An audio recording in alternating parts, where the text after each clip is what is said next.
Yo, my guy. What's up? It was a heavy sports week for your boy, man. A very somber sports week for your boy. Thursday, I fell asleep watching that boring ass. This one was pretty exciting. It was all right. Thursday was rough for me too because it was my team. Andy Dalton was like, I heard we ain't getting enough touchdowns on Thursday night football, so I'm gonna throw 2 to us and 2 to them. we put touchdowns on the board. Pretty much. But then my old self fell asleep, woke up to notifications and everything that my boy CMC was traded off to the Niners for a plethora of picks. And then this weekend, my Padres lose in fucking the worst fashion to the Phillies. Congrats to the Phillies, by the way. We'll talk about Congratulations. Congratulations. It was a tough week, but at least the Panthers beat up on Brady, and it made me smile. It made That's always a good day. It made my heart always happy. A good day. I don't care who plays against Brady. If they beat up on him, it's a good game. Congratulations. The pasture, bro. But with that being said, let's go ahead and get into. Oh, you know what? I didn't even upload our cool ass intro for today. Let me do that right the fuck now. But ladies and gentlemen, y'all know what this is. Prove me wrong. Episode 5. We got a lot of stuff to talk about. UFC 280. I thought was a great main card. No more fights on that main card at all. And one problem is questionable. Either way, I'm leaning one way. I think you're leaning the other way. That split decision. And we'll talk about that. And we'll talk about the effects of some of those results moving forward. We're going to be talking about what else we got? Hey, NFL. Matt, listen, you were inside. You were performing with DC in his Foot Locker shirt as the referee, man. What was it like? Delayed videos back there. Internet be wilding. But NFL talk, we got that coming up. World Series is set, like I said. We got the Astros sweeping the Yankees. Bro, you can't. I called that. I don't know. I like that. Astros just have their number. And then, of course, NBA talk, NFL talk, all of that good stuff.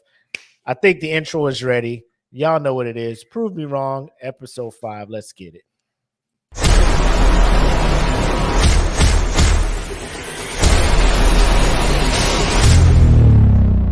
After 3 rounds, we go to the judges' scorecards for decision. Vito Paolillo scores it, 29-28, Jan. David Lethaby has it, 29-28, O'Malley. And Ben Cartlett scores the contest, 29-28, for the winner by split decision, Sean O'Malley.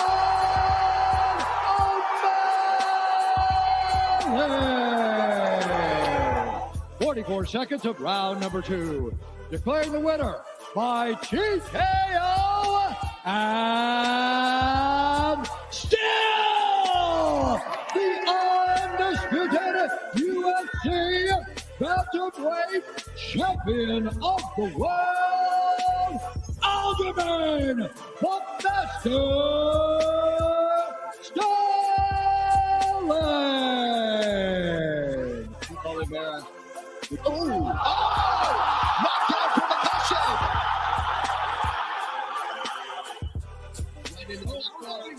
You gotta watch the arm triangle here. If Mahachev can pass the guard, you got the arm triangle.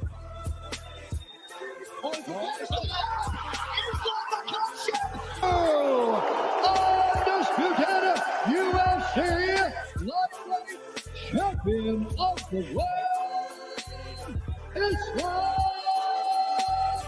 Makhachev.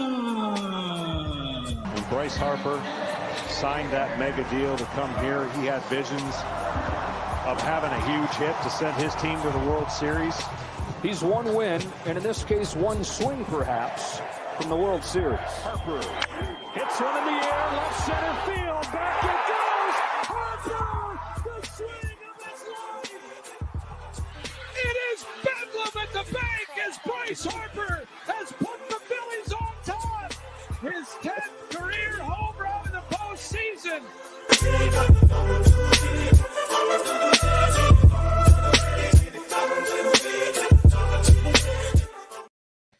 Hey, how y'all doing?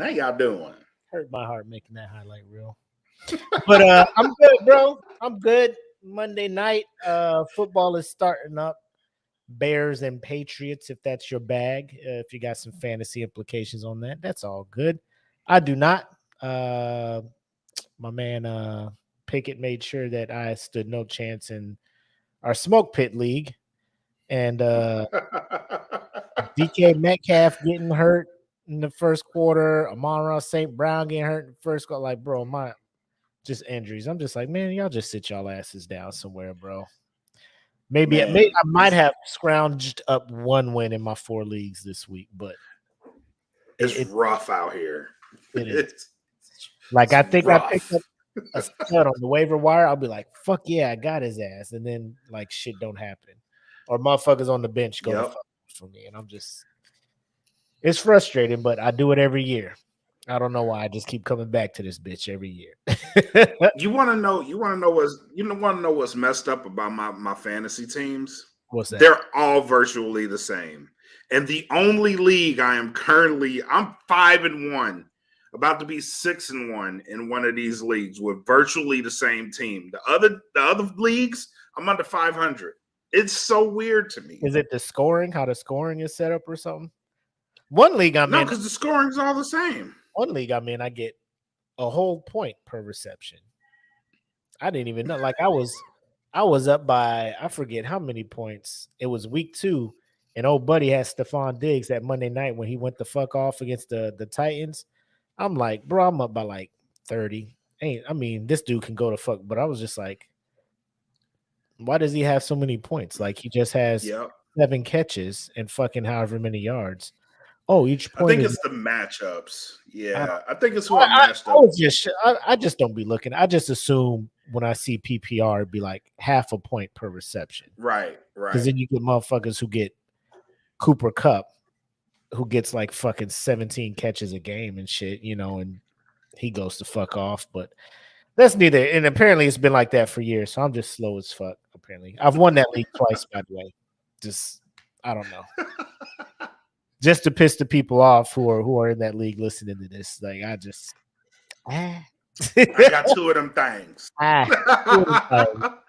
got 2 of them things. But y'all know what it is. I'm not going to bore you guys with the standard go through, because you can look in the comments and look in the description and you see the sponsors, you see the people we rock with. Shout out Plug Earbuds. The Bandcamp, as always, the Patreon. Shout out to the Patreon members who got to tap in to see UFC 280 over on the Patreon. So appreciate those who tuned in. Yep, that was a good fight, good card. Then of course merch on the Teespring. Now, my guy, I know you was out doing the coaching thing. So you weren't able to sit and watch all of them. I think you were able to go back and watch the fights or whatnot, whatever you had missed. No, I went in. I actually came in right in the second round of Dariush and Gamat. So I got to watch the majority of that card, but I coached, and for some reason I forgot it was in Abu Dhabi, and Abu Dhabi is like mad ahead. I'm like, oh yeah, I can coach, come home, relax a little bit, get into the stream. No. You send me a message like I'm setting the stream up. I'm like, what? And I'm like, oh shit, I forgot. Yeah, man. I forgot. But yeah, I ended up getting in there Dariush and Gamat, and that was a banger. That was a banger. Them cats was going forward, man. I didn't. Heck yeah. I was like, man, this shit about to end in a knockout. The way these motherfuckers swinging at each other, because they was taking some hits. I'm like, somebody got to yeah. go. I was waiting for somebody. Oh, but I mean, they was yelling, but nobody was falling, and they duked that shit out, man. Yeah, that was a hell of a I guess you could say undercard to this to the actual main event. To the main event. Yeah, every fight was fire. I was scared that I wasn't scared. I would have been as good as that was. I was like, they all can't be this good. You know what I'm saying? Like, I was like, one of these has got to be the standard. Oh no. But everybody after that was like, I just can't let these guys stand me up. You know, right. The only fight I was really concerned about was the first one, which I missed. So, but I heard even that one was good. Chagukian and Firat. Yep, it was. I heard that one was good too. But I got to go back and watch that one. These women matches lately have been. I know everybody. Hopefully, I know I was a culprit of that. After Ronda bounced, I was like, man, women's thing ain't it no more. You know what I'm saying? Like, it was it. Then the Nunez came through, was buzzsawing through these women, and I'm just like, okay, we back in here, and then competition steps up. You know what I'm saying? There's always that hungry woman on the way up who's about to prove herself, and there's a gang of them now, because now you got Thug Rose and oh my god, Valentina Shevchenko, right? You got those, and even Ziling Yang from China. I think the thing that helps it too is, I don't know, for a while there was this stigma like we just don't want to see women hit each other like that. You know, it's just like a instinctual thing for me. You know, when I was first getting into UFC, it was easy to watch the dudes just beat the shit out of each other, right? Like fucking killers, knee him in his fucking face. You know, I want to see that. Then a woman would get punched, you know, and her head would knot up. I'm just like, oh, come on, ref, stop it. Get in there, guys. Get it. Nope. You know, now like I'm starting to get desensitized to it. Like, fuck her up. like I want to see the same action. Like, how bad you want it? How bad? Yeah. You know what I'm saying? And they going at it, and I like it. You know what I'm saying? So. Oh yeah. Yep. And actually, shout out to UFC. They actually, a couple of their UFCs recently, actually, the women's fight was like the main event in a couple of things. So shout out to them for being progressive like that. I know some of y'all out there be like, they're just doing it because you're women. Nah, the fights were actually fuck up. Nah, shout out to the women that's putting it on. Like that shit, I don't know about you. That shit is sexy as fuck to me. Like that? Yeah, hell yeah. That shit is like, I'm entertained, but I'm not. Oh no, I like it because I know, like, especially like if we was to get in a fight and I'm with you and we in the club, oh, I know we Gucci. That can't be your plan A though. I mean, it's a damn good plan though. That can't be your plan A is always keep it even keel, but you know, plan B has to be have to fight first. That's plan A. Of course, I'm a fight. You can't sick your girl like a fucking canine. Like I'm gonna release my dog, and then the person stop running and shit. Like fuck, you know. Don't make me tell my girl to fight. I mean, real quick, and then we'll UFC champion over here. Real quick, and then we'll get into it. What would be your signal if you start getting fucked up to unleash your girl so she can use all her skill to get y'all out of that shit? Would it have to be something subtle, or would it be just where somebody be like, "Oh, you was getting your ass whooped and you needed help"? Oh yeah, it would have to be something subtle, something to let her know, like, I need you to step in this bitch only right her. Yeah, I need you here right now. Like, shit's going to get. The fuck was click, click, click, click. You're like, I'm getting hemmed up on this bar. Yeah. What is wrong with you? Yeah. It's time. Rear naked. Big hair, Big Dean ain't here to help you now, baby. Yeah. Ain't no shots here. Die. Like, what? Oh, man. Anyway, all right, man. 280. So you cool with the results that came out? Some of them, knockouts, submission. Some were very easy, unanimous decisions and stuff. You know the one I'm talking about. I know what you're talking about. Let's get into it. All right. Your boy, Sugar Sean O'Malley, getting the split decision by 1 point in that third judge's card. 28-29 is what they got it. Do you think he won that fight? Because I'm looking at stats. Jan had control for over 6 minutes, 6 takedowns. O'Malley had 0. O'Malley landed more strikes.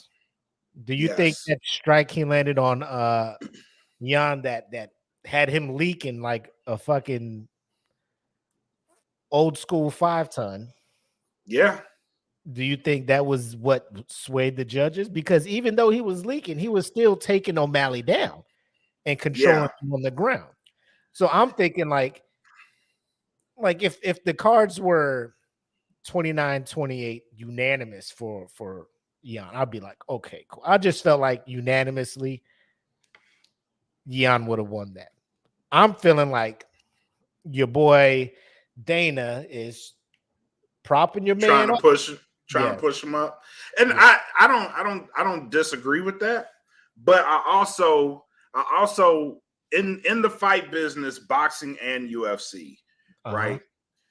My thing is you can't let it go to the judges. Right. You can't. Because Peter Yan is a notoriously slow starter. Notorious. The majority of his work was done in the second round. Yep. We could argue that. The majority of his work was done in the second round. Third round, he stayed in there, but he didn't really have a counter to what Sean O'Malley was doing, right? So all Sean O'Malley really had to do was stay on his feet. So he got the takedowns. The 6 takedowns, like he would try to he got the takedowns, right? Yep. The ground control all comes into play in the second round because he did have a little bit in the first round, but it wasn't enough to sway the judges, and Sean O'Malley was landing his punches. Caught him big in the second. He also got caught big in the second too, but that's why I gave the second round to Peter Yan because he fired back. He hurt Sean O'Malley, had Sean O'Malley on the ground, controlling him throughout the second round. That was the only round I gave to him. Third round, same thing. He tries to take him down, not too much ground control. He's getting outstruck. So the defense of Sean O'Malley also has to come into play because, you're getting the takedowns, but you're not controlling. Right. So that speaks to the defense of Sean O'Malley. So ultimately, I gave the third round to Sean O'Malley because he did outstrike him. He did show defense. And ultimately, with Peter Yan, it's like there's this preconceived notion that if he gets into the octagon and starts slow, we've seen it with Aljamain Sterling. He should actually be the champion right now. We've seen it with Aljamain Sterling. He started off slow. Aljamain won 3 rounds in a row and won the belt. So there was nothing Peter Yan could do except knock him out. If you can't knock this guy out, then you're pretty much leaving yourself at the mercy of the judges. And that's what we've seen in this fight. Though it may be controversial, I totally get it. Like in those instances, you got to start baptizing people, bro. You got to knock people out. He's got very good punching power. We've seen it on display in that fight. Like he damn near knocked him out. If you stay at the attack like that, you're a dangerous guy. You don't have to take him down. But that's that's Peter Yan. You can't change his game. You know what I mean? So he just leaves himself at the mercy of these judges. I hate it for him because I think he's an excellent fighter, but you see him dropping because I think he was #1 contender for I guess the fight because he was #1. I think O'Malley was 11 coming into that one. Yeah, O'Malley had cracked the top 10, I think, before this fight. Yeah, and so I think this was a big fight for sure because it's if I could take down the either #1 or 2 contender for this belt in this weight class. Yeah, I'm going up. I'm gonna get that shot. I'm going up. Speaking of the bantamweight champion in the UFC, we had Funkmaster Sterling against your boy TJ Dillashaw, who once he talked, he gave his interview after the fight and was like, my shoulder has been popping in and out since April. I'm like, my guy, what are you doing here? What are you doing here? Why did you do this? Why did you do this to the card, to the fans, to you know what I'm saying? I understand this is what you know. This is what you know. You're gonna tough it out. You got a game plan. You think you got a game plan going in, but training is different than when you got the motherfucker there actually kicking and slamming and throwing your ass on the ground and shit. Yeah, it didn't take but a couple of seconds before he fell and put his hand down to break a fall, and his shoulder was like, bloop. Yep. And he was about to tap too. He had his hand like, yeah. Don't you dare. He toughed that first round out. Good on him, but I'm just, bro, you don't need to do this. Like, you don't need to prove nothing to us. You're not winning that fight with one arm against Funkmaster, bro. No, hell no. And you know his game plan? You're not winning that fight, bro. After his corner was like, his shoulder. He was like, yeah. Oh, I'm about to beat his ass now. His shoulder's up. Oh, say word? Say less. Yep. That was a battery. Like, it was an instant battery, bro. Like, just placed on his back as soon as, because it was audible. You could hear it. Right. His shoulder's out. His shoulder's out. And he was like, oh, word? Let me get on this motherfucker then. I'm about to whoop your ass. Arm triangle real quick. A commercial, any of them arm locks, bro. He would have, bro. Just I'm done. I was wanting this dude to tap out, like, bro, don't further destroy your fucking shoulder, man. Like, just let that shit heal up, get right, and get back at it. But I know a lot of people were pissed because a lot of people bet on UFC and stuff. So based on that, they were probably hoping for an upset. But if they knew this man's shoulder was popping in and out of socket for half the fucking year, I'm sure they would have put their money on my man Sterling. No, I had my money on Sterling anyway because TJ Dillashaw hasn't been the same since he's come back from that PEDS suspension. He just hasn't been the same person. Said that's the reason his shoulder was like that, because when you take PEDS or steroid or any kind of drug like that, like it kind of fucks with the development of your muscles, and then your tendons don't strengthen as fast as your muscles. And right. I didn't get all into it, but I'm just like, there's a lot of things that maybe some validity to that, but yeah, I'm on the same page. Like, I was just going with Sterling anyway. I just think he's the better fighter of the two. Like, if Dillashaw had both shoulders, like, I know his stand-up is pretty lethal. And his stand-up's good, but any day, any match, a good punch and the right can knock you out. Yeah. So it's like, knock you out. You give him a puncher's chance. But I think if everybody kind of knew what the fuck was going on, nobody really would have put money on him in Vegas. Kind of. Yeah, you wouldn't have had you know what I'm saying? Yeah. Right. But at the same time, I'm thinking, like, why would you even take this fight? Like, why would you continue to do this? Like, if you knew in April, May, June, you know what I'm saying? Hey, man, I'm not going to be able to do this shit. They could have found another opponent and made this shit, Made it better. Yeah. It would have been a better fight. And then for people who are in the UFC page after this fight, calling Sterling's win lucky, another cheap victory for him, all of that stuff. What do you want a champion to do to an opponent who is wounded? Like finish the fight, right? Anybody would finish the fight, which is what he did. It didn't go to decision. The ref actually had to stop it. Like my man the ground and pound was vicious. He was going to hurt, bro. When he threw that elbow, I was like, "Oh yeah, this fight's over." Yes. that is a mind changer right there. That elbow was like, "Look, I don't need to be in here no more." Like he catch me with another one of these, I'm going to the upper room. Yeah. Yeah, that shit has some NyQuil in it. It was bad. My man did his thing. He did his thing. So I say this. How crazy would Dana have to be like, Sean O'Malley gets a crack at Sterling? Not crazy at all. Sean O'Malley proved that he doesn't need one more? You don't think Sean needs one more? No. Who's he gonna fight? He can't. The number one contender lost. He beat him. Yeah. Dillashaw lost pretty badly due to his shoulder injury. Like the only logical decision right now. He shouldn't be fighting anybody soon. Dillashaw. Yeah, exactly. The only logical decision is to put him in there with Aljamain Sterling. Because the number 3 contender, I think, is Sterling's best friend. And they already said they're not going to fight each other. So, bro, I'm looking at this updated shit. This is from rankingmma.com. They already got Sean O'Malley as number 2. Yeah, that's what I'm saying. Like that's the logical pick right there. That's the logical pick.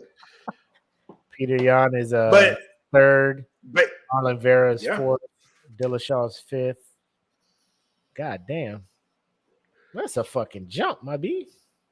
Yeah, that's a huge jump. But you beat the man, you take the man's spot. And I think that's the most logical thing. And it would be a test for him, the ultimate test for him, because you see him winning that? Honestly, I don't right now. I don't. Decision? No. Knockout? I think if anything, he gets submitted.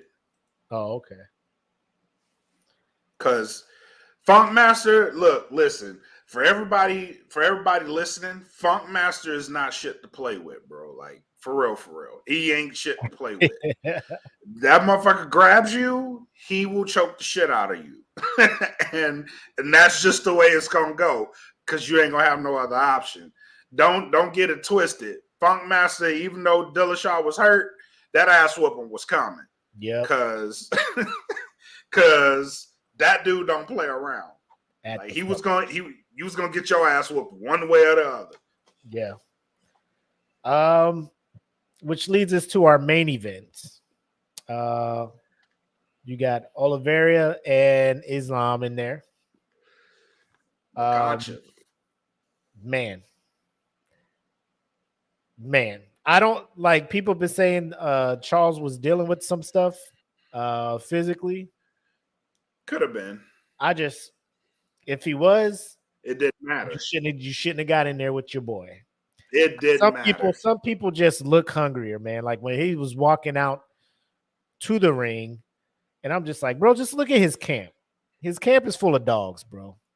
Yeah. Camp full of dogs. Yeah. Like I'm not taking that from Charles. I'm not taking that from my boy Charles. I know he's a bad dude. Fam. That fight, like, I don't even think it was close. No. I don't even like if he didn't submit, like, bro, you were so far on these cards. Like, it's yeah. Like his problem was he did what he was used to doing, right? In these other fights against other top level contenders, he was used to being rocked early and having to fight his way back. So when he got rocked in this fight, he did the one thing that he absolutely shouldn't have done, and that's pull guard. Once you pull guard on a wrestler like Islam Makhachev, the night is over. Mm-hmm. It's over. There's nothing else you can do because the guy, his top pressure is probably the best in the UFC. His wrestle game is probably the best in the UFC. He's now proven that he has hands, which his mentor and trainer did not have. So he's got the wrestling of his mentor and trainer and hands, bro. Yep. Like, the guy's going to be champion for a long time. Yeah, I don't see anybody in this era fucking with him. No. I don't see and he wants to go fight Volkanovski. And I'm pretty sure he's going to choke the shit out of Volkanovski. Yeah, because ain't nobody in lightweight for this dude, man. Oh, hell no. Hell no. Not right now. Dariush, he ain't going nowhere. Dariush was supposed to be the number one contender, but Makhachev wants to fight Volkanovski. And Volkanovski being the featherweight champion, he wants to move up. And they want to fight in Australia, and that'll be a big money fight. Come on through with it. I'm down to see that shit, man. Poirier ain't going nowhere. Poirier's fighting Chandler. Him and Chandler are fighting. And I guess the winner of that will probably fight Dariush. And then the winner of that fight, this is how I see it playing out. The winner of Chandler. These Russians Poirier. Are coming up in this division, bro. Yes, sir. Yes, sir. I'm looking at these. They all train together. Bro. Russia about to have a chokehold on the U. Like, if they fuck around, they'll float welter. Like, I don't see anybody jumping up to welterweight, maybe. But this featherweight, lightweight, if they fucking with their weights like that. No, Russia's about to be. Russia's a fucking problem over here. They're going all the way up to 185. Like, they're going to be a problem from 55 to 85. Because now they have is going up to 185. Khamzat Chimaev. Oh, yeah. Fuck, bro. That camp, whatever they got going on, like, bro. Yeah, the boys. Ukraine is like, please don't send these niggas over here.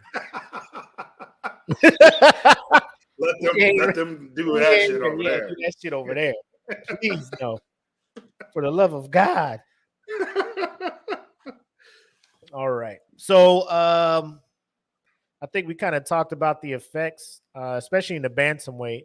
According to these rankings updated, not only there's multiple MMA ranking sites that have your boy O'Malley as the now number one contender for this belt.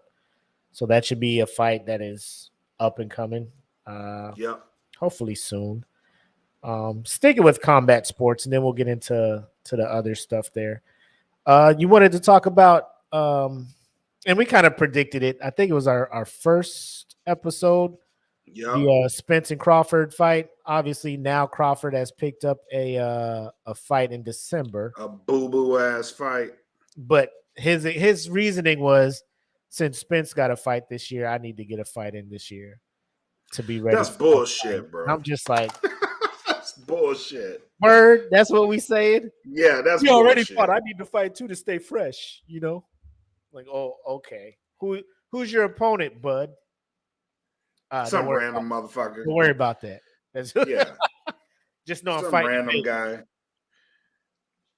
Like, come on, bud. Shit better be free on ESPN Plus. No, it ain't even. It's a pay-per-view on some random streaming company that no one has ever heard of. Come on, man. I mean, like, do your thing, bud, I guess, but you know what the fans wanted. You knew what it was. You knew what it was. You couldn't hold out. Like, get your money, because you never know in this sport. One punch and fucking end your whole shit. So if but the that's money what we want. Right, if the money wasn't looking right, and he's like, man, I'm risking a lot fighting this dude that could probably end my shit.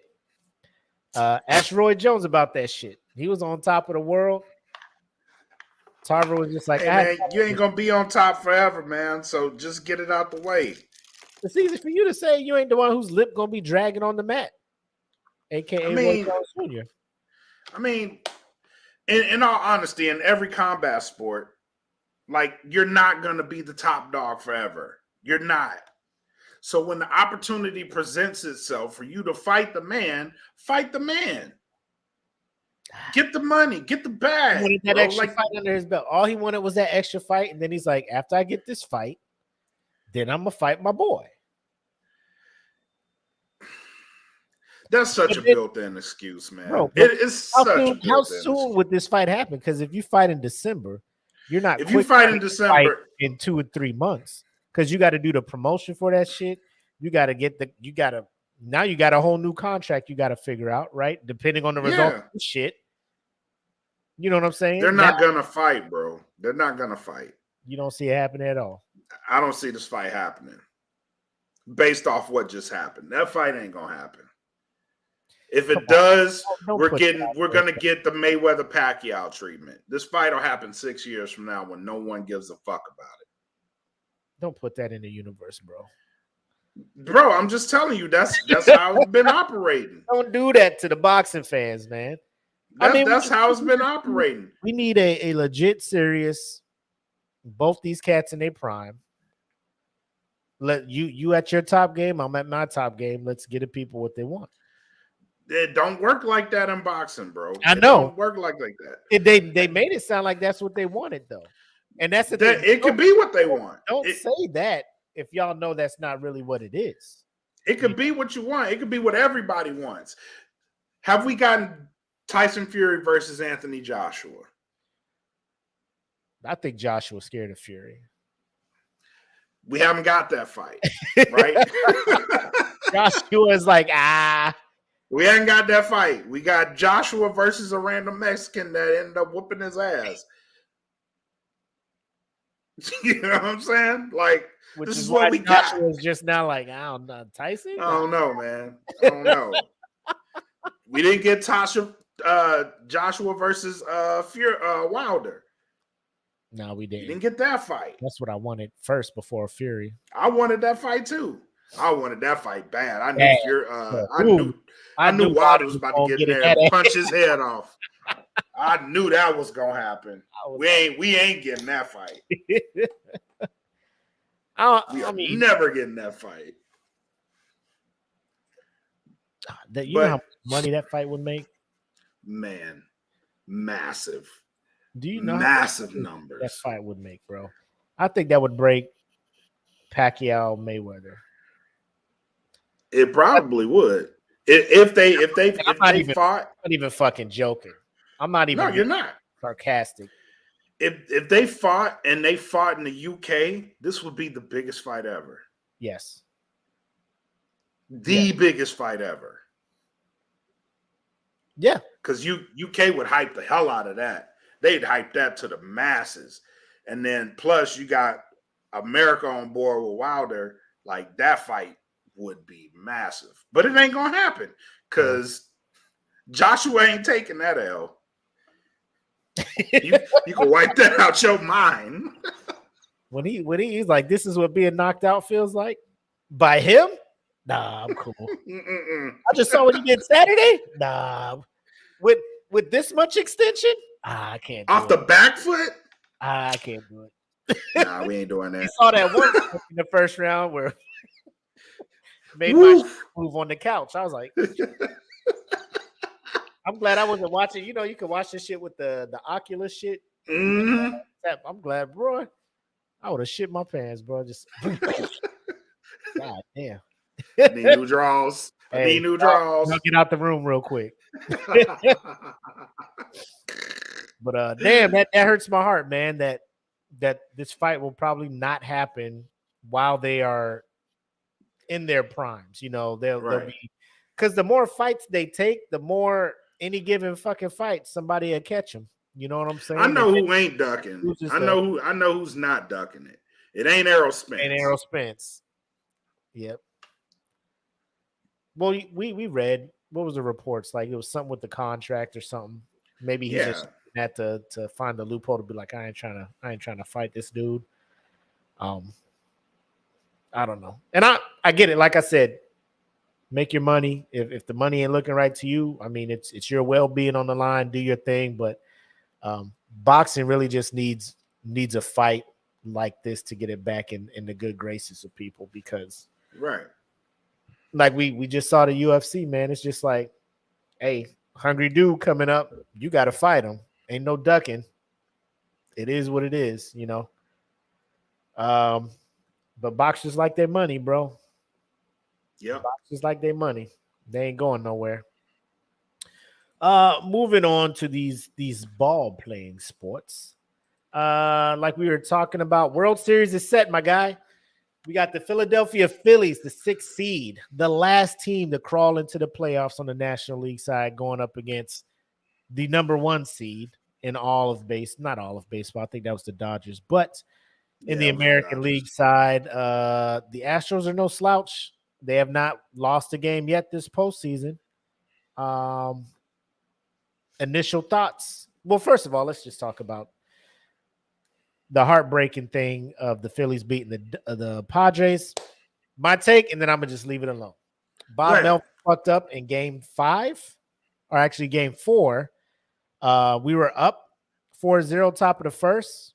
It was a bullpen game. We knew we were getting the back rotation of the Phillies, and they was getting the back rotation of the Padres at this point. We went up 4 runs in the first. I'm just like, here we go. And then Mike Clevenger gets in the game. And here's the thing, like, I'd be so mad because they be trying to give him a nickname, Sunshine Clevenger. Like, quit calling this motherfucker Sunshine. This motherfucker is overcast. Fucking just blocking all the sunshine and hopes I was feeling. For 80% chance of rain, Clevenger. Yes. Air quality low. Stay in the fucking house type shit. Gives up 3 runs, does not get an out. You know what I'm saying? Bob Melvin comes out like, get your ass the fuck up out of here. We put Martinez in. Martinez gives us 3 straight innings. No runs. Good pitching. Keep him in there. Bob Melvin's like, nah, you're good. Get in here, Manea. Like, I'm like, Manea? The dude who gave up all them runs in game 1 against the Dodgers? Now you like, he is also the booty ass end of our rotation. And then you just putting him in there like, you got it. He don't got it. No. He don't got that man was nervous as fuck on that mound. Yes. Pitches all over the goddamn place.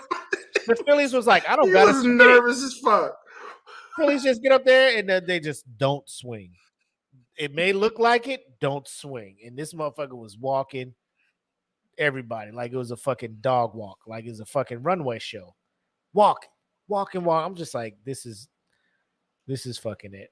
And for as bad as it was for him throwing these pitches, yes, the rest of the team did a good job of bailing him out. I will say that, because they kept their just why did you put those two exact pitchers? Like, the minute you saw Clevenger give up a couple runs, he shook. He don't got that dog in him to settle the fuck down. Get him the fuck up out of here, bro. He's got to go. Don't just sit there and. I know you want to save your bullpen's arm. I know it, Bob. I know what you're trying to do. Let's get him out this inning and maybe no. Some pitchers you just don't. You keep them on that short list, man. And I'm glad Clevenger, his contract is up. Fuck out of here. All due respect, I don't know where the fuck you go after here. You just can't be in this bullpen, bro.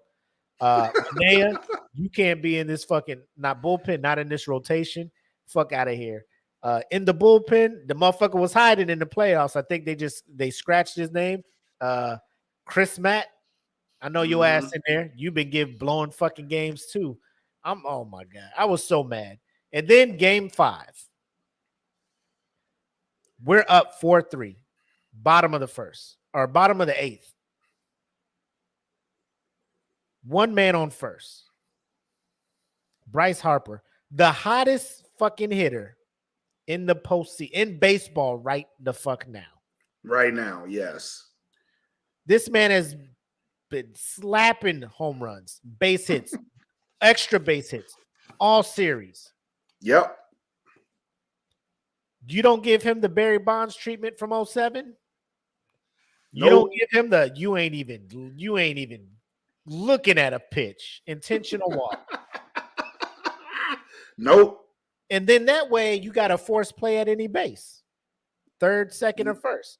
Let the next person up beat you. Everybody like, that was mathematically the right thing. You pitch to him because you don't want to walk the tying run into scoring position. Nigga.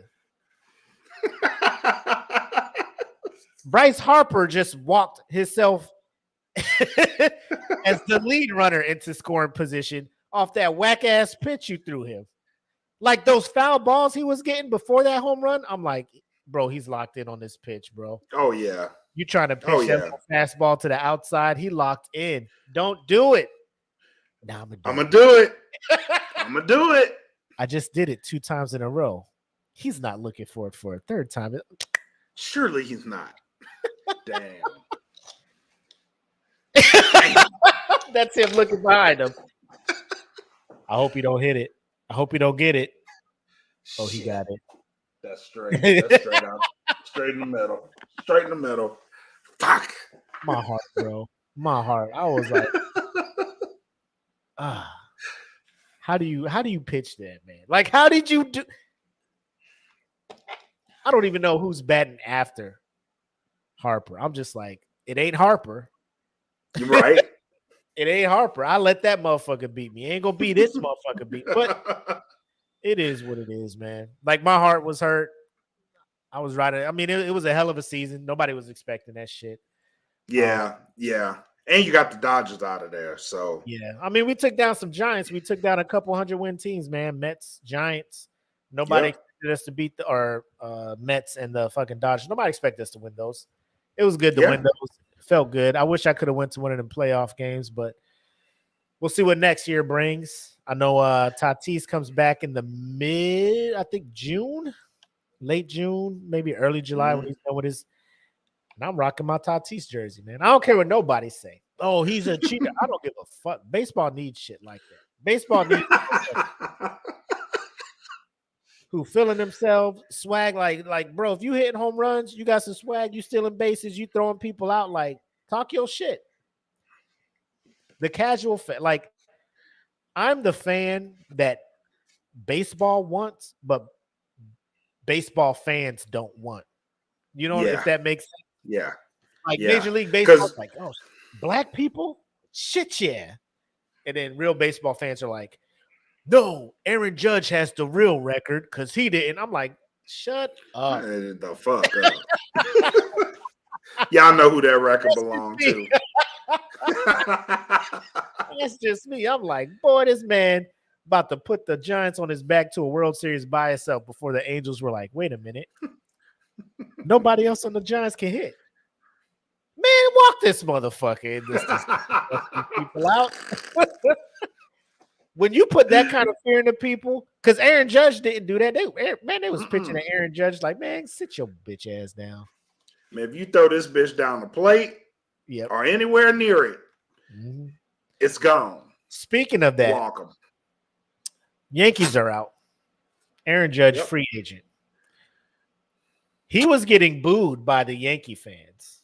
I leave. You leave? I leave. I leave, you ungrateful ass people. You know why? Couple weeks ago, like, y'all doing me like Jesus around this motherfucker. Like, for real. Like, a couple weeks ago, y'all was throwing roses at my feet and congratulating me on some shit I know ain't the record. But, you know what I mean? Y'all love me for it. It's the American League record. Yeah. You know what I'm saying? Like, outlets were being truthful with it. They're just like, it's Roger Maris's American League record. Okay. Y'all love me. You mean? Like, y'all love me. All rise. Y'all was wearing judge robes in the audience and shit. You know what I mean? Like, I have a couple bad games. I mean, I get it. It's the worst time to have them bad games, bro. The absolute worst time. It is. It sucks. You can't boo that man. But y'all acting like it's my fault. Like it ain't 8 other motherfuckers on this rotation. like that can hit the ball. You know what I'm saying? Like, come on, bro. Facts. Like, come on. Facts. Like, I would leave. Fuck y'all. I'm out. I 100% would too, and I'm that dude too. Like, I love you guys for drafting me, giving me a chance, and all this other good stuff. But if y'all can't ride with me at my lowest points, y'all don't deserve me at my highest points. Yeah, y'all don't. And then that'd be that. Now there's rumors that because I guess he's from the Bay Area, and I hope this ain't true, that he goes to San Francisco. I don't want the problems because that's in the Padres division. We sitting here. That would be interesting. We worried about the Dodgers. We don't need to be worried about motherfucking the Giants too. Yeah, that's tough.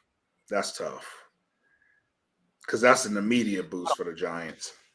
It is. And I think he's a right-handed hitter, if I'm not mistaken. Left-handed. I thought he was a lefty. No, he's right. He's right. But I mean, it's. I don't want to say their park is built for right-hand hitting, but It don't matter what park this motherfucker in. He 6'7", it really don't. 260 and shit. But either way, so now we got the Astros and the Phillies. So off the top, who you think taking it? Astros. Sweet. Maybe 5 games. Oh, you giving the Phillies 1? I'll give them 1 just because that crowd be into it. I don't know what it is with Philly crowds this year, bro. Man. They be hype. Oh yeah. I'm surprised Meek Mill wasn't at this Phillies game. I don't think they would have appreciated his music, but as hyped as they were that what was that, a Sunday night game when Dallas was there? Bro, I was like, Cooper Rush, you ain't got Cooper Rush. They put you in there because Dak, they ain't putting Dak in that shit. Dak is healthy enough to play, but they like, nah. They gonna kill Dak out here, bro. Like, this your first game back? They gonna kill you. We gonna save you for Detroit, my guy. we gonna wait for Detroit to come up on the plate, put you in there. But yeah, Philly, that city is that crowd, that energy, man. Something in me knew Bryce was gonna hit that home run. Oh yeah, that crowd was just willing it. You know what I'm saying? And the moment and the bro, like these Philly crowds, shit. And I think these Philly crowds, they about to be a 30 for 30, bro. I'm thinking like that's gonna be a whole documentary because it should still be a 2-3-2 format, right? 2 games in Houston, they'll play 3 in Philly. I think Philly could probably steal 2 games in Philly based off their crowd, depending on who they got. Doubt it. Because I know they're gonna have Zach Wheeler. Well, I don't know what kind of rest they get, but Zach Wheeler and Aaron Nola and I forget their third arm in their rotation, but those first 2 are solid. So we'll see. But if they bring their bats with them though, because their bats travel. Their bats travel. Their bats was swinging in San Diego, and they should have fuck was swinging back home. So I'm gonna change my mind. I'm gonna go Philly 4-2. Philly winning the series 4-2. You wild. I'm not even an Astros fan, and I hate Astros fans because me too. They know. But I don't say it's cheating because I mean it's like, bro, if I'm standing at second base and I see the signs. And then I'm saying, let my hitter know, like, yo, this is what it's gonna be. Stop cheating, nigga. Then quit showing your signs to me. You see me here at second base. I got eyes. Put it in the rule book that sign stealing is bad. It's an unwritten rule. It's you just. Is it in the rule book? No. Put it in there, or I'm gonna keep doing it. Yeah. That's what. Old school baseball fans, get them out of here. I'll be the first one to be like, we don't even need it in the rule book. Bro, if y'all just don't get a goddamn computer to track these balls and strikes, because these umpires be wilding sometimes. And I be losing my shit. They be calling a strike. Bro, if that was not a ball. And then the ESPN and everybody else will use like the computer thing to be like, it's a ball. And I'm just like, now this dude up here, because you don't want to make the umpire look dumb as shit on live TV. Right. I wouldn't mind. No, I wouldn't either. You challenge him it, out. like strike, and they'd be like word challenge, and it'd be a ball. Everybody be looking at him like, nigga, you don't know what you're doing back here. You better get them glasses, Benny. Man, you don't even know what you're doing back here. Get out of here, old man. Let the computer do your job. But it should be a good series, man. I'm looking forward to it. Yeah. Who are you rooting for? Not who you think you win. Who are you rooting for? I would never root for the Astros. Never. Why not? I don't like them. They're not. I've never got a bunch of Astros. lovable guys, man. They got little 5'5" Altuve out there running around second base and shit. You know what I'm saying? Who's that? Who's the rookie that just won the thing? Pena? I forget his 1st name. He's out there. He's up and coming. They got a squad, man. And I mean, they got Dusty Baker out there. You know, I'd like to see a black manager get a championship. You know what I'm saying? It'd be nice, but I'm not rooting for him. So you rooting for the Phillies? You want Bryce Harper to get that ring, huh? I would like to see that because the year he left, Washington then won the national or the World Series, right? By beating, I think, the Astros. So, yeah, that'd be kind of dope. Like, I wouldn't mind seeing Bryce Harper, but then Philly fans will be like super ignorant and shit. You know what I'm saying?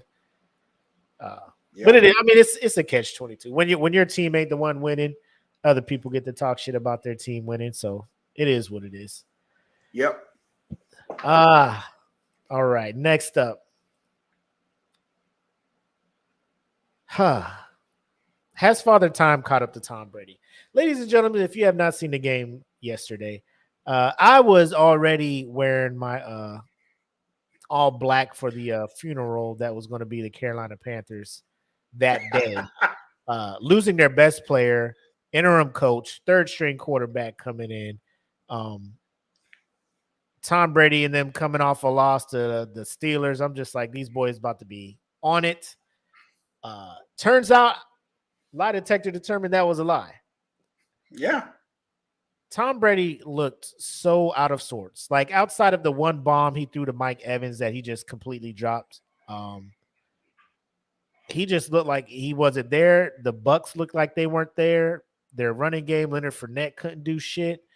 Our defense just looked reinvigorated for whatever reason.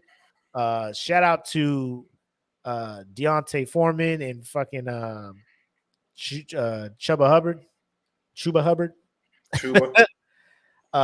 Run game was lit. I thought our run game would be non-existent without the boy CMC.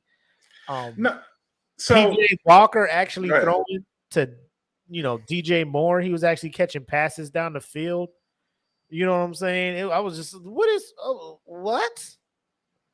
Because last week he was throwing screen passes left and right, like fucking bubble screens and all. I'm just like, we get some down the field, and we threw some shit down the field, and it was working. I'm just like, okay, let's just play this kind of ball. Defense woke up, smart ball. Don't turn the fucking ball over and put the defense in a position to where they have to come back out on the field on a short field. We could probably make some. We're only a game back in the division. It's a shitty division, but we only a game back. Now, a part of me is like, I still want a high draft pick, but if we can send Brady out on a stretcher, send him out unceremoniously, no playoffs for you in your final season, get the fuck up out of it. I'm for it. You know what I'm saying? Yeah, me too. Me for it too. But looking at this game, looking at Tom Brady, he threw for like 49 passes, didn't even get 300 yards. His last game against the Steelers, 3 points as well. Is Tom Brady, is it time for him to leave, or is there something on this team that is missing that is stopping him from being the 5,400 yard passer that we saw last year? I'm going to put it in terms that you just explained with your own team. Right? Right. You have Christian McCaffrey leave the Carolina Panthers. Yep.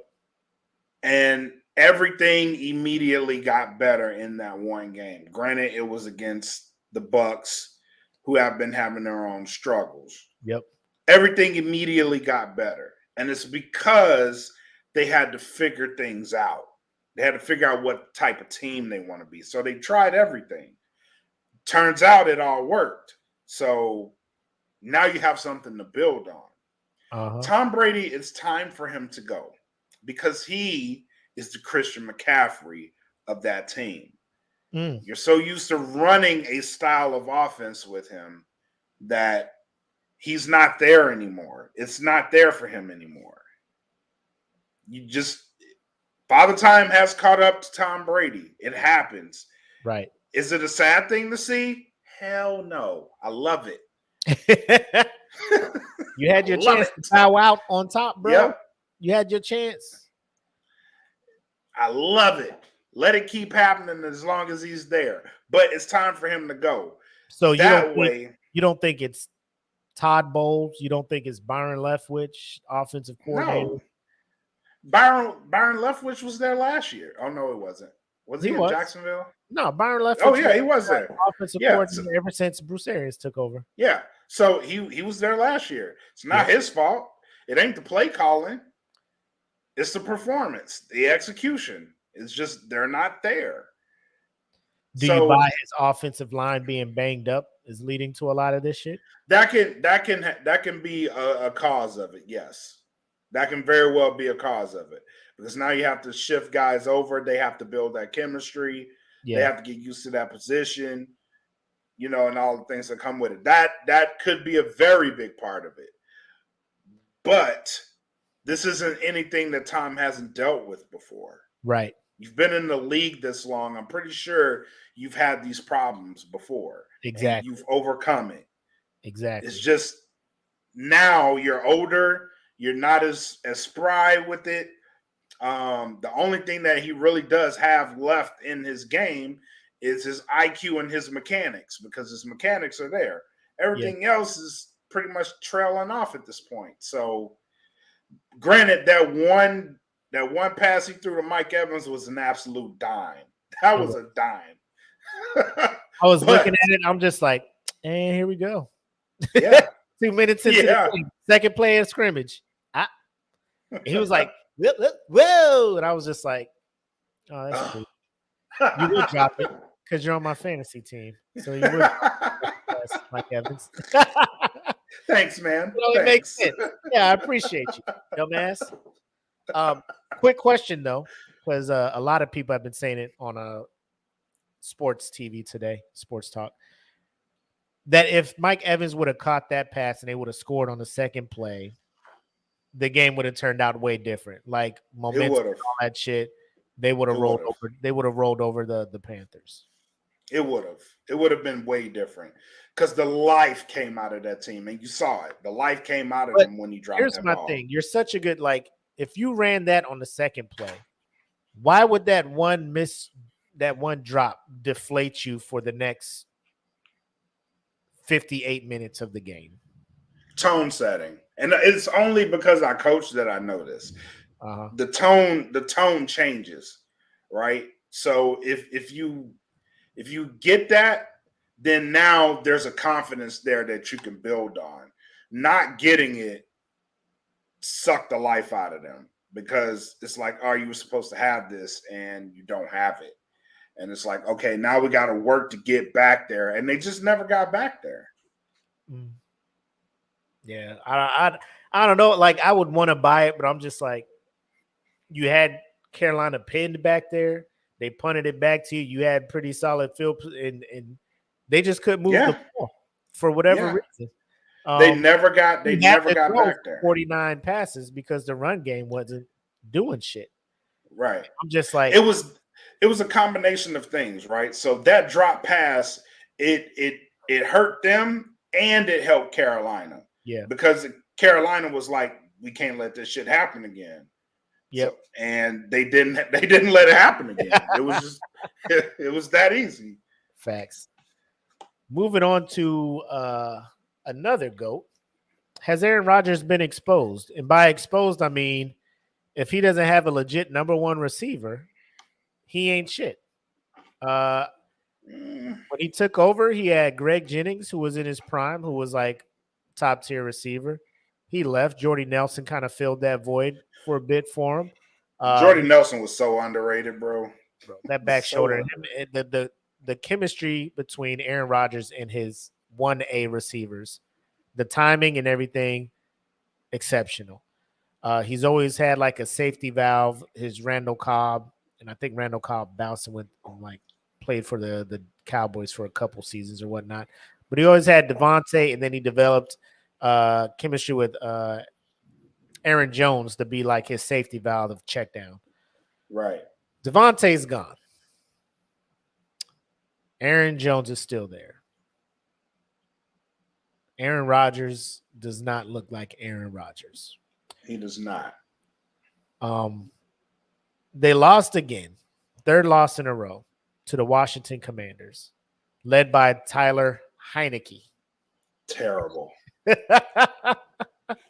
Terrible. What did you see from Aaron Rodgers, bro? Like, is it time for him to also be thinking about, hey, maybe I should walk away? Or is this an instance where he just don't have the shit around him to be great? He doesn't have the weapons around him. More so because he's putting the passes out there. He can scramble still when he needs to. He can check down, which Aaron Jones is his safety valve still. You know, he can still do that check down. He just doesn't have the weapons to drive it downfield like he used to. And that's no knock to Lazard and all those other guys on the receiving core. He just don't have his weapons. And I'm pretty sure he went to this season thinking that he'd have Devontae Adams back. And that was not the case. Yeah, now you gotta spend a summer working with new wide receivers, and it just ain't clicked yet. So I think him not having the weapons is what's hurting him. But that also plays to the point. Yeah, he may be exposed out here in these streets, man. Like, because that's if you don't have and in the 3 losses, this is what I'm seeing. 31s, instead of running the ball, they go to pass. They've always done that, though. It's like a pass play. And I'm just like, if you don't have the confidence in your receivers to get that separation, that quick separation needed to throw that slant for that 1 yard gain, or your line doesn't hold up for that bootleg to work the right way. You know what I'm saying? Like, you keep doing that. Like, and then it'll be 4th down. And for whatever reason, they be calling these 4th down conversion plays instead of just punting them, and playing smart. Aaron wants you to throw it again. Like, all right, and it'd be another incompletion. And Aaron Rodgers getting pissed that he can't do nothing, and his little chemistry, whatever he has with his line and his receivers, is damaged because he walking off the field looking at them like fucking bums, like y'all can't do shit. And it's fucked up over there. I'm just like, you guys got Aaron Jones and AJ Dillon, and you need 1 yard. Like, you can't even QB sneak that. You can't QB sneak that. Like, just if you knew it was 2 down territory in your head, Matt LaFleur, you know what I'm saying? If you're like, I'm gonna go for it on 4th anyway, like, why not just double QB sneak it or run once, and then if he don't get it on that, and then be like, all right, Aaron, we'll put the ball in your hands. Is all I'm saying. They did that in London against the Giants. Then they did who did they lose to? Because they lost to the Giants. Then they came home and lost to somebody. Jets. The Jets got their ass whooped by the Jets. And then lost to the Commanders. So I'm looking at it like, in every game, there was always those short second, short thirds where it'd be like 3 straight passes from, Aaron Rodgers, no run plays, no nothing. And the defense is just, we don't have to worry about the run. Yep.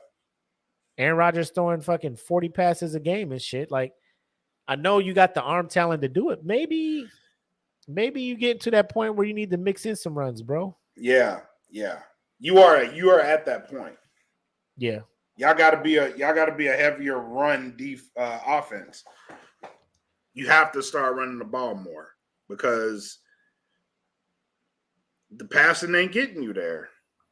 Right. It's not. Real quick, I got some fill in the blanks for you. Just quick answers off the top. Real or not real? Seattle Seahawks winning the NFC West. Not real.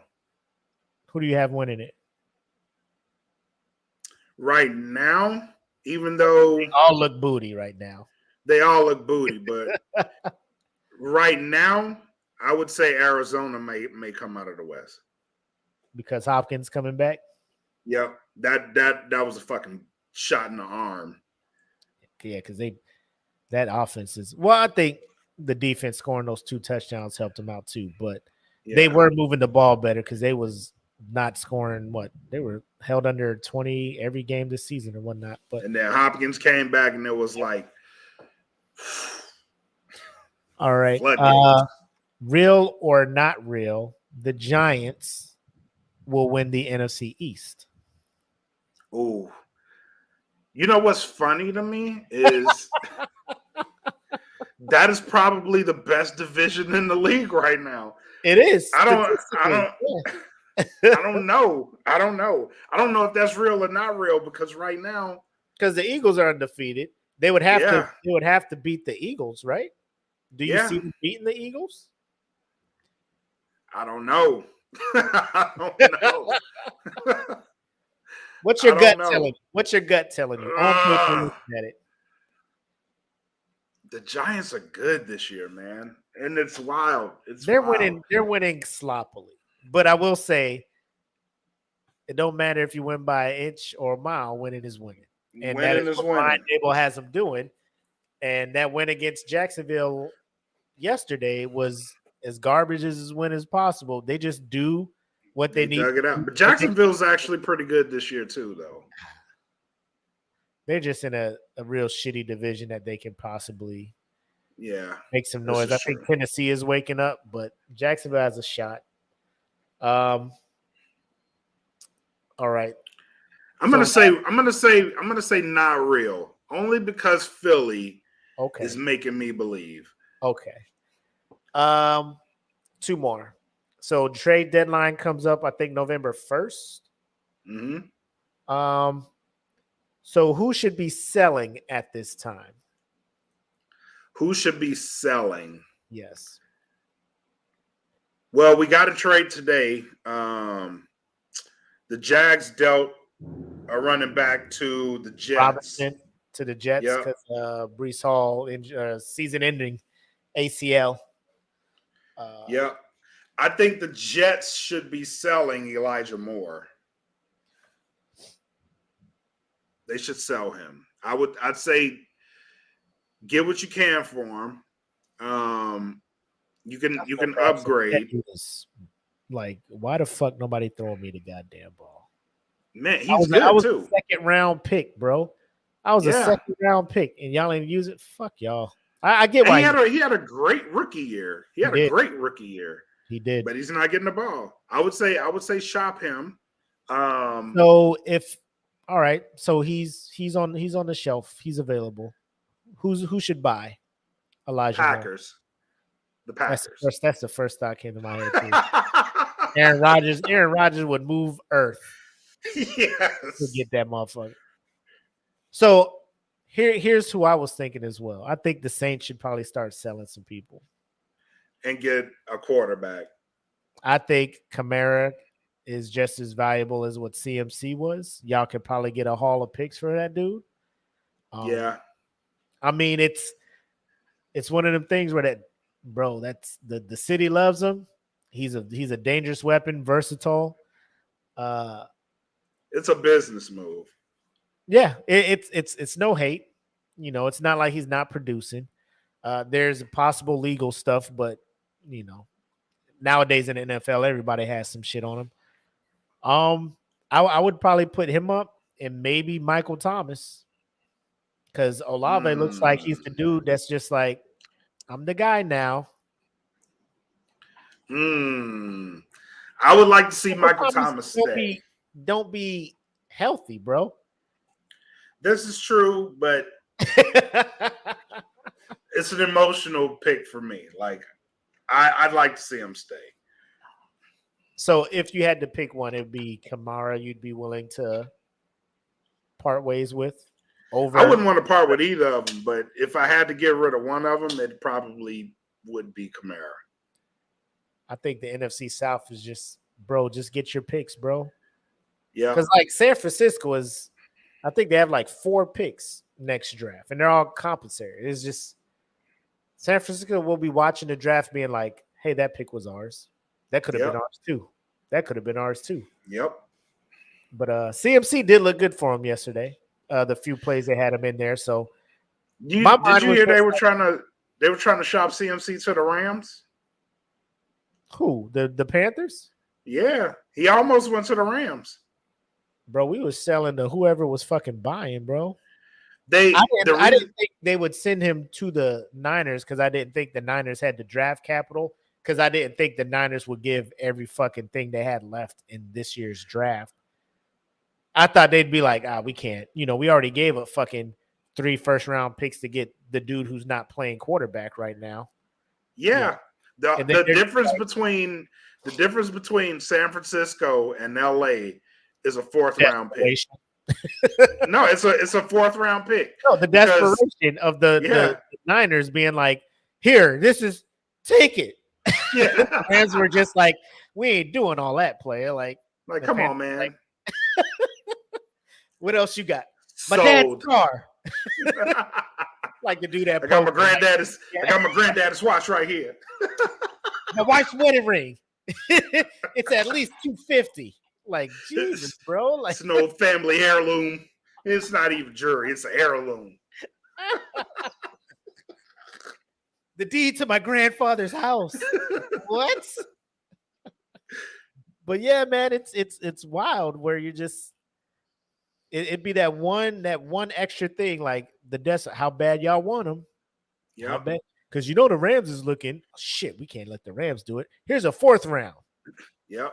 All right. And they put Cam Akers out there on the block for him too. They was like, Cam is Los Angeles, man. I don't know what. That's who else needs to be shopped too. Cam Akers. I don't know what he did, but McVay is just like, you ain't it here no more, bro. Yeah. You ain't doing it for me. Yeah. You just ain't doing it for me. Your money's not good here anymore. Real quick, if OBJ comes back, what are potential landing spots for him? Buffalo, LA, Green Bay. I thought him and the Rams weren't cool no more. No, he's still cool with the Rams. He's still cool with them. They wasn't offering me shit, and Sean McVay was like, I don't know who told y'all that shit. And nah, he's still good for him. I would say Buffalo, LA, Green Bay. Who else? I think he's trying to play where it ain't cold, bro. Yeah, but these are viable spots, though. Yeah, that have legit quarterbacks that. You have quarterbacks that'll get you the ball.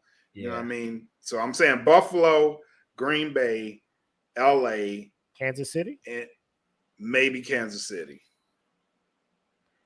You don't see him going to the Saints homecoming? No. Got the Red Rocket throwing him the ball? No. All right. No. Yeah. No. I would love to say the Saints, but no, it's not. Miami? No. I don't see him going to Miami. That'd be dangerous. Especially because Tyreek Hill's there, and that's timeshare. Yeah, ain't enough yet. I hear you. But damn, all right, cool. All right, let's talk some NBA real quick.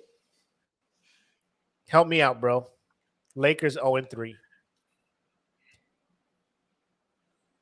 I don't know if you saw the highlights of yesterday's game with the Blazers. I think it was like 30 seconds left. We were up by 1.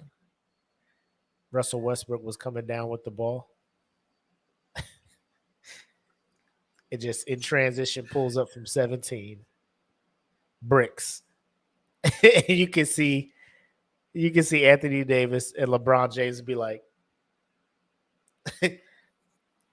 you know you can't do that, right? Not that he's not allowed to, but like in your mind, Russell Westbrook, you know you can't shoot, right? You ain't gonna make that. You knew. The Blazers were like, oh my God, is this happening? Fuck, man, we got to play good. We can't let them score. Oh, Jesus Christ. Sweet baby Jesus. He did it for us. It is manna from the heavens. But they're stuck with this dude's 40+ million contract this year. They tried to ship him in the offseason. Nobody wanted him unless they packaged the first round picks from 2027 and 2029. Janie Buss is like, fuck, man, just let us play in the draft. One of these seasons. Like it's funny, but it's not. It's funny, also but it's in not. The off season, we signed 3 more point guards. Rob Pelinka, our GM, apparently is doing such a great job. They gave him a fucking extension. LeBron is balling out at 38, or he'll be 38 this December, I think. Yep. In his 20th year, he's just like, you know what? Maybe I won't exercise my player option. You know? And then next year will just be my last year here, and I'll go find somewhere to play with my son after that. You know, maybe that's it. But I'm looking like offensively last in all categories: shooting, 3-point shooting, mid range, everything. I'm looking at it. It's horrible. Last, defensively not bad. How do we fix it? No. How do the Lakers fix that shit? Number one, stop shooting all these fucking threes because you're not hitting them. We made like something out of 115. Yeah, no, stop. Just stop it. Stop shooting all these threes. Number two, move the ball until you get a good shot. Like, I understand you have these players on the court that can ball out whenever, wherever. But if you're not moving the ball, like, you're making the game easier on defense for the other team because you're a rebel without a cause. That's easy to stop. Move the ball around until you get a good shot. And then maybe the 3-point line will open up for you. But you can't just go in there and go right to the 3 and be like, all right, we've been practicing and we've been hitting this week. Because I'm pretty sure that's been the case. Like, we've been hitting these bitches in practice. Like, there's no way we're going to miss them in the game. And then the game comes around and you can't hit a 3 to save your life. Like, it's not going to work. And I feel like I'm like sometimes like I'm yelling at the TV like, stop doing it. It's not gonna work. Like, I swear to God, if you shoot another 3-point, yeah, like Darvin, tell these people. Even LeBron, I'm just like, bro, this little sidestep 3 you keep doing, man. Like, I know some games he'll do 4 for 6 and he'll be like, I got it. And then, like, there's games where you're just like, he's fucking 1 for 7. Like, stop it, LeBron. Like, drive to the – nobody can stop you from getting to the basket, LeBron. No. Nobody can stop you from getting to the basket, LeBron.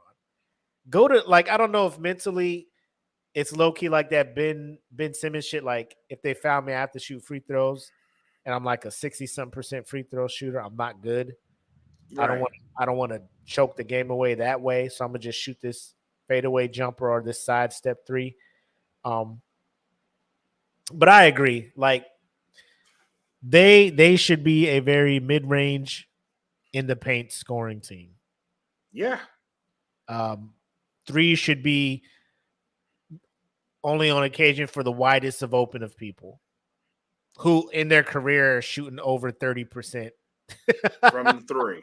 You know, like right. You're shooting that probably 1 of 3 times, my guy, when you're wide the fuck open like that. And their defense is decent enough that you could win a game on mid-range shots. Yes. They have a great defense. It's just the offense sucks. In their mind, they're like, this is the new NBA. It's all about the 3-point shot. Golden State revolutionized the game. You know, and I get it. Like sometimes teams will get hot from 3, but you gotta play your game. Because if you start trying to go 3 for 3 and they make it, you don't, they make it, you don't, they make it, you down 9 already. Yeah. You know? Yeah. And it's you just gotta play smart basketball and play to your strengths, which is LeBron go to the hole. Westbrook, you can still go to the hole, but again, you're not a great free throw shooter either. But you can draw fouls against the other team. You know, like there's pros to being a physical drive to the basket. Now, don't go out of control and get turnovers and shit because Westbrook can do that too. But I mean, you got Pat Bev's probably their best 3-point shooter over there. Kendrick Nunn, he's hit or miss. We don't have a lot of shooters. And it is what it is, you know, like it's you don't, but you have great perimeter defenders. Yes. And you have people that can get to the basket. Like that should be a no-brainer. Like Pat Bev's one of the best perimeter defenders you have in the league. Like use him for what he's good at. Like you don't really need him so much on offense except to move the ball around. Like and that's his role. Move the ball around and get an open shot for somebody and defend the perimeter. Like Nunn is a pretty good perimeter defender. Before Dennis Schroeder gets here, with his, I feel like I should be starting point guard in this league mentality, which is a good mentality, but you just got to know your role when you're on this team. Right. And just don't come in here thinking you run shit. We tried to give you a deal, you turned it down. And fucked yourself over and went and played for the Celtics for pennies on the dollar before they traded you to Houston. Now you're crawling back. So, I mean, it's something needs to happen before the trade deadline. Westbrook needs to be the fuck up out of here. I'm pretty sure he will be, as Charles Barkley so eloquently put it. He like Jenny Buss should just eat whatever cap comes from. Don't come to work today, Russell. Yeah. No, I bite the bullet on it. No disrespect, but it's the way this team is presently constructed. It don't fit for him. It's not fitting you, and it's just going to make you look bad when it comes to free agency and trades and stuff like that. Which is why I think they're forcing him. It made him look bad already to try to pad his stats and shit. So they're just like, oh, he's starting because Darvin Ham was just like, oh, he's going to come off the bench and lead our second unit. Why the fuck is he in the game at the opening whistle then? Like, what is going on? The executive decision. But that's what I'm saying. Like, like it already made him look bad because at the end of last year, they was trying to ship him off, and it was like nobody wants him. Like, give me these salary is why. Yeah. Like, I'm sure somebody would take him, but they're like, 47 million. Fuck. Yeah, that's a lot of coins, my guy. That's a lot of quarters you got to put up. At this point, I'm just like, we got LeBron playing out of his mind. At this age, like father time catches everybody. We was just talking about Tom Brady and Aaron Rodgers. I'm almost want to be like, it is 2022. Fuck that 27-29 first round pick. Trade them hoes, get Westbrook the fuck up out of here. And we'll just keep building our team through free agency. We make it look, you know, you surround LeBron and AD with some shooters. You keep Pat Bev here for the defense and the intensity and shit. We look good. We start winning games. We're a desirable location. We're in fucking Los Angeles. People will come play with us. Get Westbrook. Westbrook is stopping this team from being great. That's all I'm saying. I don't care about 2027, 2029. Like the kids who will be drafted in those draft classes, like I'm not even tracking them. I'm not. I'm just like, I don't know what's happening in 5 years. I don't even know if I'm gonna be here 5 years from now, Jenny Bus. I'm here now, and I want to see the Lakers win. Make these fucking moves. Rob Pelinka, you got an extent. Rob Pelinka got a tape on somebody. Pelinka got dirt. Something. Pelinka got dirt. Pelinka done caught Jenny Bus doing something she wasn't supposed to be doing or something. And oh, you saw that? How about you sign this extension? You're here for the next 4 or 5 years. Oh. Am I? Thanks. I'll be holding on, nothing. By the way.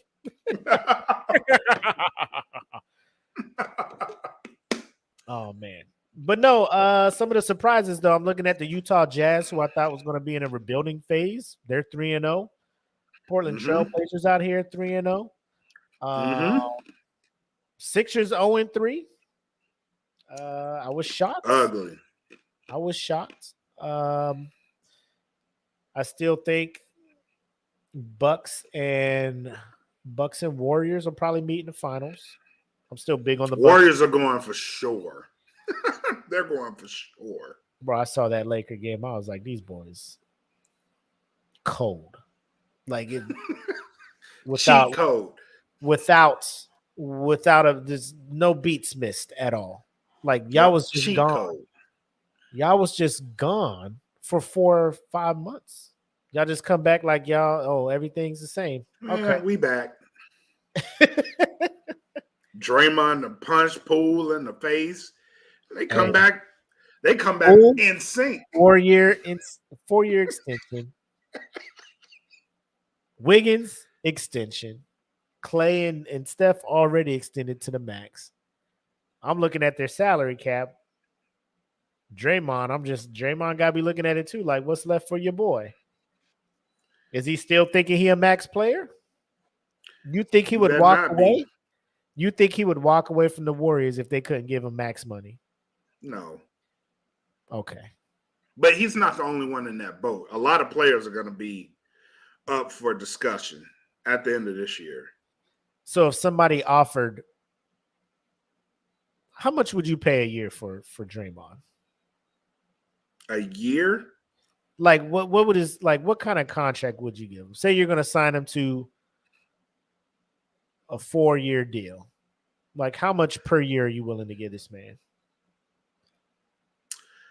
I'd be willing to part with, for a 4-year deal, I'll be willing to part with maybe $10 million. So like a $10 million a year. Million? Yeah. I'd go as high as 50. That's as high. I was thinking that. That's as high as I would go. I'm not giving you nothing near no 20 mil a year. Ain't nothing like that. Yeah, no. And that's overpaying for $80 million for 4 years? No. That's what Dennis Schroeder was about to get if he didn't turn us down. Yeah, and that you see how that worked out. Yep. You wasn't worth that. Like, what the hell you think you was gonna get that at? His agent in his ear, man. Point guards in this free agency about to be lit. He was like, "Say less." They shortchanging you because they know you're worth $100 million. Am I? Fuck yeah, you worth $100 million. Bet. I'm gonna go somewhere else to get that shit. Hey, ain't it? It ain't it.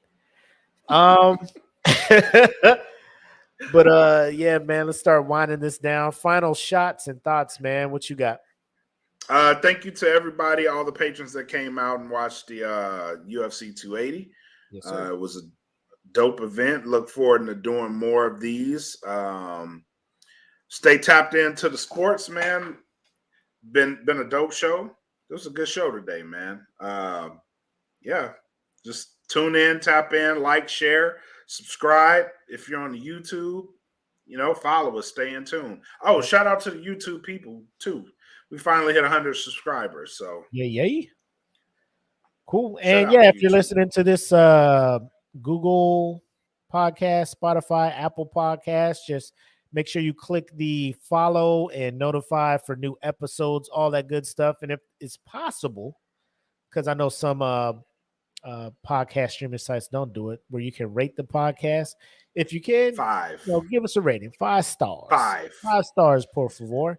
And if you're listening and you want to know where you can get in and give suggestions for the show, head over to Facebook and search for the Prove Me Wrong podcast fan group, and you'll find the group there, public group. Just join in on the sports talk. It's a good time over there. Yep. Definitely. Outside of that, this Saturday, Jake Paul and Anderson Silva. Who you got? My heart wants me to say Anderson Silva.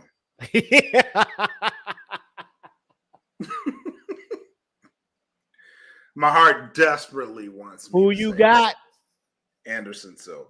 But my brain and common sense. If you were putting money on this fight, who you got? Oh, I'm going with the smart bet. I'm betting on Jake Paul because this is going to be some bullshit. Because it's going to be some bullshit. Right? You think the Spider is going to sell out? I hope he don't. You think the Spider is selling his pride to get knocked out? You think he'd be like, I'm willing to lose, but it has to go to decision? Never know. It's already fucked up because it's like a boxing. Like the Spider can't kick this motherfucker. He can't do no moves. You know what I'm saying? He's got length and stuff, but it's past prime Spider, bro. It's like the Spider that's about to just die. You know what I'm saying? The one that's in the garage in the top corner over in there. Don't bother you. You don't bother it. And then one day you just go out there and be like, oh, just all shriveled up in the web. Yeah, and Spider gone. That's Anderson Silva now. As sad as it says. You know what I'm saying? Because we remember him in his prime. Yeah. We remember the problem he used to be. And now we're looking at him like, fights with Jake Paul, huh? My heart wants me to say Anderson Silva, but I know it's not gonna be. It's not gonna be Anderson Silva. Like I really want to say, please, Anderson Silva, one more time. Just rewind the clock. One more time for me. But it's my common sense is like, Jake Paul winning this. So Jake Paul's gonna win. By knockout or decision? Decision. Bro, if he knocked Anderson Silva out, we riding. I almost want to stream this one. I almost want to stream riot. I almost want to stream this. Sleeps the Spider. The Paul boys got to go. Oh, for sure. I need y'all to put some white people in that ring with you, bro. For sure. I need y'all to find some white opponents and stop knocking these people of color out, bro. Yeah. At first, I was on board with you, like, hey, it's a fight. But now I'm just like, why? I'm looking at your list of fights there. It's purely melaninated. It really is. It really is. I don't know what's going on there, guys. Hopefully hopefully he plays it like Logan played the Mayweather one, where they just fucking dance around and the shit go, and it's a draw at the end of it. You know what I'm saying? And they just all move on. They get their money, and that's that. That's what I'm hoping. That'll be some bullshit too. I would rather that than to see Silva sleep. Because you can't really brag about, I went the distance with Anderson Silva. Like, this nigga's 50, and you in your 20s, probably early 30s. I don't know how old this man is. But it better. Like, if he sleeps Anderson Silva, the Paul boys got to go. You know what? I'm going to stream it. What? I'm going to stream it. What's the price of that shit? That shit about to be ridiculous. I'll put my coins towards it. This one it'll be opposite of company funds. Oh, it's on Showtime? Oh, it's only $60. Ain't bad. I'll stream it. I'm gonna stream it. Ooh, Just so I can all access. Yeah, they've been doing it since last week, I think. Is this straight boxing? Yeah, straight boxing. Silva has a straight boxing record. Yeah. He knocked out so him and what's his face? This man is 47 and Jake Paul is 25. Mm-hmm. Come on. But he also fought what's dude's name? Julio Cesar Chavez Jr. He fought him and beat him. And people didn't think he was gonna beat him, but beat him pretty handily. Knocked out Tito Ortiz in the first like 10 seconds of that fight, and now he's fighting Jake Paul. But I think he's had like 4 pro fights. He's 3-1 with 2 knockouts. Yeah.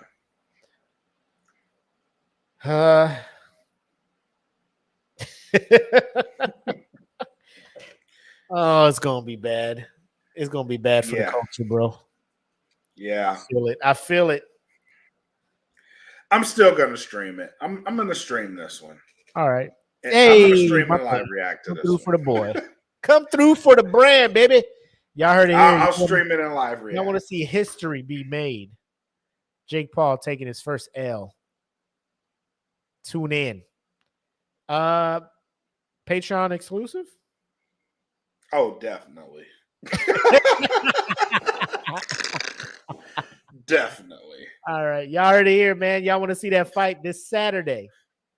Subscribe to the Patreon, patreon.com/datfeelingpodcast. I think I have a banner I can show y'all real quick. If you're listening, just check the description out. You see it in there. But patreon.com, datfeelingpodcast. Lowest $3 a month. Get in there. Catch this fight. There. Loan your spirits and your energy and goodwill to Anderson Silva to knock this motherfucker out over here. I'm going to call Wiz and see if he'll watch it.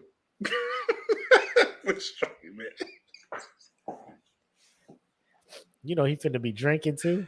That'll be it'll be entertaining. Let's get all the DFP in there. Yeah. All right. Outside of that, man, that's all I got, bro. That's all I got, man. So thank you guys for Episode 5, Prove Me Wrong. Catch us next Monday, same time. Hopefully a lot more sports to talk, obviously, and obviously we'll give a reaction to the Jake Paul Silva fight as well. So until next time, y'all take care. Be easy. Peace. Peace. Oh, I had the outro.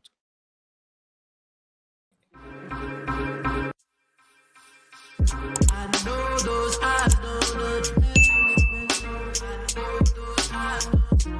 your devotion so this ain't right. I know those eyes,